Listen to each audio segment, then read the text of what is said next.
Ada seorang sahabat ni nama Salman Al-Farisi. Salman ni kalau tuan-tuan nak tahu, daripada Parsi, seorang anak muda. Anak muda keturunan raja, tapi berkawan dengan pendeta-pendeta. Pendeta ni bagi tahu, dia kata akan lahir seorang nabi. Nabi Muhammad ni tuan-tuan, ketika dia lahir, dia tak ada tanda.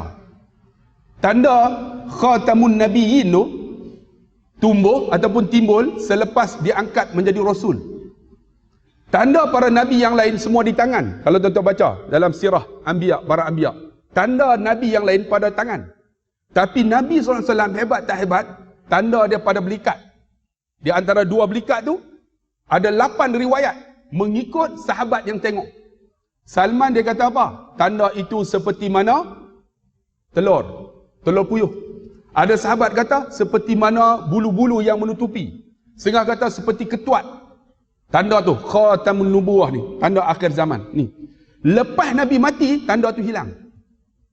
Tak ada dah. Tanda tu lahir lepas Nabi diangkat menjadi rasul. Salman ni hebat tak hebat, diberitahu pendeta Yahudi ni akan lahir seorang nabi, dia kata. Namanya Muhammad. Nama dalam Quran disebut, ada yang Ahmad. Wa idh qala Isa bin Maryam, ya bani Israel, inni Rasulullah ilaikum musaddiqan lima baina yadayya minat Taurati wa mubashiran bi rasulin ya'ti min ba'di ismuhu Ahmad. Ada disebut Ahmad, ada disebut Muhammadur Rasulullah, asyiddahu 'alal kufar, Muhammad. Ada wa ma Muhammadu illa rasul. Maksudnya nabi ni ada disebut Muhammad dalam Quran, ada disebut Ahmad. Apa maksud dia? Terpuji. Sebab tu dalam keluarga kita, dalam rumah kita, kalau ada anak, bagilah seorang nama Muhammad atau Ahmad, berkat. Ambil tabaruk daripada nama Nabi SAW. Ataupun nama Abdullah. Okey jugalah. Abdullah Khairi lagi baguslah. Nama saya, kan? Ambil nama Muhammad Ahmad, berkat, terpuji. Sebab apa? InsyaAllah tuan-tuan, kalau dia jahat pun, nama Muhammad ni lama-lama dia jadi baik juga. Kenapa? Keberkatan pada nama Nabi SAW. Saya nak tanya, siapa sini nama Muhammad atau Ahmad? Mula di depan, cuba angkat tangan tengok. Oh, ramai tu berkat tu, alhamdulillah. Jangan Muhammad Ahmad subuh tak semayang sudah. Berkat, keberkatan tuan-tuan. Nama Abdullah ataupun nama ambil daripada Abdul Basit, Abdul Rauf. Ni nama-nama ambil daripada asma Allah Subhanahu wa taala. Keberkatan tuan-tuan. Sebab tu tuan-tuan, disebut dalam Quran ada Muhammad, ada Ahmad, terpuji. Hebatnya tuan-tuan, Nabi bernama Muhammad bin Abdullah bin Abdul Muttalib bin Hashim bin Abdul Manaf bin Qusay bin Kilab. Sampai kepada jalur Adnan tak ada khilaf. Tak ada khilaf. Tapi daripada Adnan sampai kepada Adam ada pertelingkahan. Ulama tak khilaf sampai Adnan. Dan Nabi mak Nabi Aminah, jalur yang bertemu dengan Qusay bin Kilab.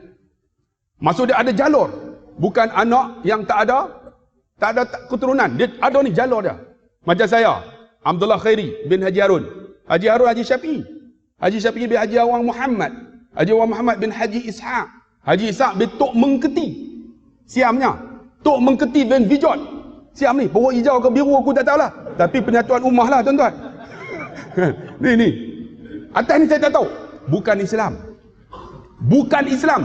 Keturunan ketujuh saya bukan Islam. Nama Tok Mengketi. Daripada Naratiwat. Tapi alhamdulillah lepas tu masuk Islam, nama Abdul Rahman, pergi Mekah buat haji. Kemudian meninggal, lepas tu Islam lah sampai saya, nama Abdullah Khairi. Kalaulah tak kerana Nabi Muhammad, saya bukan nama Abdullah Khairi. Songsak Predik. Adik-beradik bonsak posana yang main badminton tu. Malam ni ceramah bukan pakai jubah, pakai satu lagi. Macam kain ihram warna kuning tuan-tuan. Lepas tu ada 3 lain tuan-tuan. Tok Sami kan. Tapi kerana Nabi Muhammad yang kata rahmat, saya Islam. Tu yang kata hebatnya Nabi Muhammad, Islam saya. Isteri saya keturunan mamak Nur Hafizah binti Mamak Hashim. Lepas tu Mamak Maidin. Lepas tu Mamak, saya pun tak tahu Mamak apa. Isteri saya Mamak, saya Siam. Siam campur Mamak jadi Semak. Semak habis tuan-tuan. Tapi nak bagi tahu tuan-tuan, kerana Nabi Muhammad, alhamdulillah, nama kita Abdullah, Muhammad dan sebagainya, nama Fatimah, kerana Nabi SAW. Sebab tu Salman ni tuan-tuan, bila diberitahu akan lahir seorang Nabi, nama Ahmad ataupun Muhammad, kamu carilah, dia tak terima sedekah. Tapi dia terima hadiah. Kamu cari nanti kalau kamu jumpa, di belakang dia ada tanda seperti mana Nabi akhir zaman. Kamu cari. Salman pergi satu tempat sampai kepada Damsyik. Masa tu umat Islam, masa tu orang berniaga di Syam. Bila sampai, mereka kata telah lahir seorang Nabi dekat Madinah. Namanya Muhammad. Pergilah siapa nak jumpa dia. Akhirnya Salman pergi. Masa tu tuan-tuan, Salman ialah hamba kepada Yahudi. Yahudi tuan-tuan, dibeli sampai kepada hamba kepada Yahudi. Salman ni buat macam mana tuan-tuan? Dia bawa makanan. Dalam talam tu ada buah kurma. Dia pergi kat Nabi. Nabi sedang mengajar para sahabat. Wahai Muhammad. Dia tak sebut ya Rasulullah sebab dia tak Islam lagi. Wahai Muhammad, saya bawa makanan ni. Saya sedekah kat kamu. Nabi ambil makanan tu, Nabi tak makan. Nabi panggil para sahabat, sahabat makan. Sebab apa? Sedekah. Esok dia datang pula, ya Muhammad, saya bawa ni, nah saya hadiah kat kamu. Nabi ambil, Nabi makan. Nabi makan tuan-tuan, baru dia tengok. Oh, inilah dia Nabi benar. Apa yang dia buat tuan-tuan? Dia pergi, dia cari tanda belakang tu. Rupanya Nabi tahu tuan-tuan, kerana apa? Mukjizat. Maka jatuhkan selendang, Salman cium tanda tu. Bila cium tanda tu, Nabi kata apa? Barang siapa kulitnya bertemu dengan kulitku, Allah akan haramkan kulitnya daripada api neraka Allah Subhanahu wa ta'ala. Tuan-tuan nak cari kulit Nabi tak ada. Tanda Nabi tu tak ada dah. Allah angkat dah. Tapi Salman ni hebat tak hebat tuan-tuan? Apabila dia dah memeluk Islam, maka Nabi nak merdekakan dia. Nak memerdekakan dia, Yahudi tu kata apa? Kamu kena tanam, tengah kata 100 pokok kurma. Hebat tak hebat ni tuan-tuan? Pada Nabi ni, Nabi tanam pokok kurma tu. Nabi ambil tanam. Tanam sepatutnya kurma 3 tahun berbuah. Dengan izin Allah, setahun berbuah. Bila duk tengok tanam, Saidina Umar kesian dekat Nabi. Dia ambil 1 biji, dia tanam. Tak tumbuh. Punya dahsyatnya Saidina Umar. Tak tumbuh tuan-tuan. Tengah kata naik juga. Tapi tak jadi buah. Tu sebab tu kalau tuan-tuan tak percaya, tuan-tuan bagilah nama anak tuan-tuan. Umar Al-Khattab. Masalah tuan-tuan. Sebab tak boleh nak tanggung. Hebat sangat. Sebab banyak orang jumpa saya. Saya dah buat tahnik budak-budak. Baru ni nama Umar Al-Khattab. Menangis siang malam.